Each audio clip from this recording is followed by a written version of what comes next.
guys, what's up? This is Nanya from Big Planet Solutions, and today I will talk about Wi-Fi routers, and I will also help you choose the right Wi-Fi router. So first thing that you need to know is the frequency band. Frequency band is the frequency at which your Wi-Fi router operates. It is 2.4 GHz and 5 GHz. These are unlicensed frequency band, which basically means that you don't have to pay a single penny to obtain these particular frequency band. It is free for every single human being on this earth. Now the difference is that 2.4 GHz frequency band provides much better network coverage than the 5 GHz frequency band. And the second difference is more understandable why we have the 5 GHz frequency band. And it's basically because most of the electronic devices at our house operate on the 2.4 GHz frequency band. And if you have many electronic devices like these, then you will have a lot of interference on a 2.4 GHz frequency band, because of which you will have a lot of drops in your internet connection, and you will have slow speeds, and you will have a very bad experience while browsing the internet. So that's where the 5 GHz frequency band comes in. It's a cleaner band because lesser electronic devices work on this particular band, so lesser interference and much better transmit rates and much better downloads, much better internet surfing. That's basically the difference between the two. Let's talk about the wireless LAN protocols, because these protocols are going to be one of the key factors in deciding which Wi-Fi router you should buy. I will talk about the N, AC and the AD protocol. The A, B and G protocol are old and they are rarely used. The most common Wi-Fi protocol is the N protocol. Now the striking difference between the N, AC and AD protocol is their transmit rates. The N protocol can support a maximum transmit rate of 450 megabits, and the AC protocol, the first generation AC protocol, supports 1.3 gigabits of transmit rate, while the AD protocol can support up to 7 gigabits of transmit rate. And again, these are the maximum transmit rates. Good. Higher the transmit rate, the easier it is for you to stream content wirelessly over your wireless network. And it is also awesome for the LAN gamers for playing their game on the LAN much smoothly. So we see that the AC protocol supports 1.3 gigabits and the AD protocol supports 7 gigabits. So both these protocols will help you stream ultra high definition content, but again it will be super simple to stream ultra high definition content on the AD protocol than on the AC protocol, and that's pretty much because of the transmit rate. And why I'm saying this, because the ultra high definition content requires real high bit rates, and bit rates in terms of video and audio. So better the transmit rate, better it is to stream that kind of content. But again, streaming HD content on the N protocol, AC protocol and AD protocol is a piece of cake. And on the N protocol, you have got various versions. So you've got the 150 megabit version, you've got the 300 megabit version, you've got the 450 megabit version. If you're on the 450 megabit version, you can stream HD content on like 3 devices at least without any lag. But if you are on N protocol, which is like 150 megabits or 300 megabits, then you may face some issues on streaming HD content on multiple devices. However, it is still capable of streaming HD content. Now, looking at the bandwidth, the N protocol supports 20 megahertz and 40 megahertz. So that's pretty less. But if you look at AC, it supports large number of bandwidths. And AD supports wider bandwidth, which basically means large amount of bandwidth, which will basically lead to providing a much better network coverage. Now, though AC protocol supports so many bandwidths, it does not necessarily mean that it is going to be providing much better network coverage.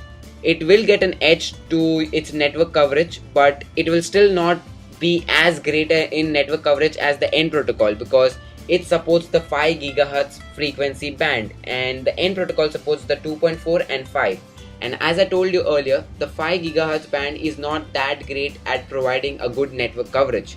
So AC protocol, the only striking feature is the transmit rate and the bandwidths.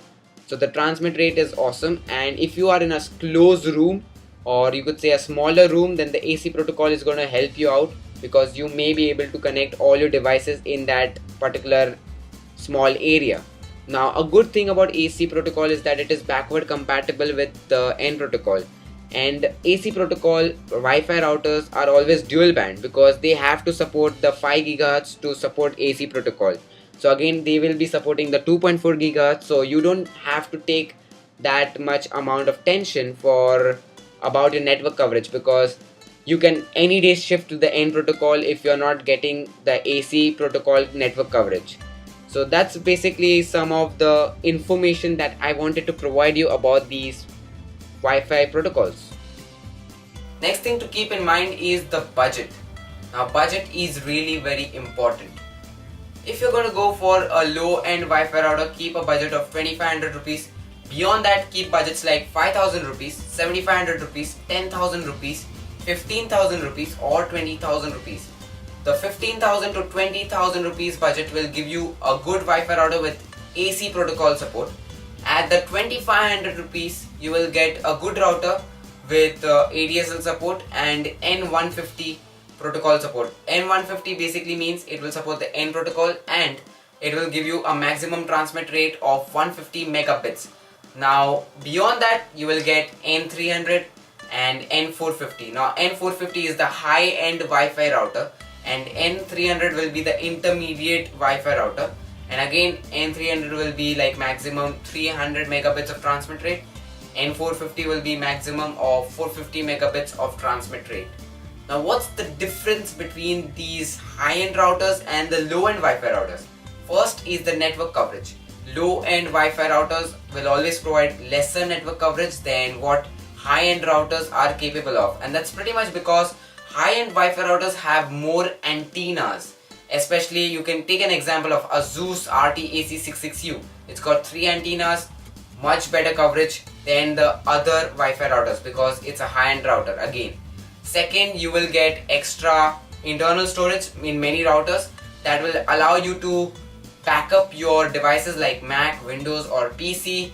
Mac, Windows or PC, that's PC, yeah, right. So Linux, you could say. So you can back up your devices, right? And that's something which will be done wirelessly and you can have regular backups. So that's again awesome feature for certain users. Third, you might get parental control settings. So if you want that kind of feature, then again high-end routers is the option for you. Fourth, you will get NATing feature, that is network address translation. Now this particular feature is not required by everyone. It is required by certain cream of users, and only those users who want this particular feature should go for the high-end routers. And the low-end users or the intermediate users might not ever require this, and they might not even know what it is. So if you don't know, you can go ahead and search that, Google it or Bing it up, whatever you want to do. Fifth feature that I would say that is additional in high-end routers is extra amount of RAM, which basically helps in processing your data. And these routers also support USB ports, so you can connect a printer and make it wirelessly available. Connect a USB and share that particular USB data wirelessly. And these Wi-Fi routers also support DLNA or UPnP, right? UPnP, yeah. So basically it will allow you to stream content to your television. Again, that kind of feature comes in high-end routers, not in low-end routers. So these are some of the features that come in the high-end routers. Apart from this, you will also get some extra tweaks and utilities like traffic monitor, how much bandwidth you have used. All these are high-end router features, and these features may not even bring about a huge difference to you. So again, choose your budget, choose the right Wi-Fi router, and just don't think about like this Wi-Fi router is so awesome, this is so awesome because it's got so much, it's so costly, that's why it's awesome. It's not like that. It's according to your budget. Choose the right Wi-Fi router. Again, that's what I would say. And apart from that, whether you should buy the AC protocol router or not, I would say if you have got a lot of money, definitely go for the AC protocol router. If you don't have, don't go for it. But if you are planning to switch and upgrade to a good Wi-Fi router which will last long and you want to secure your future with the latest technology, go for the AC protocol. That's it with this video, guys. I hope you liked it. Please rate, comment, subscribe and visit techbarrack.com.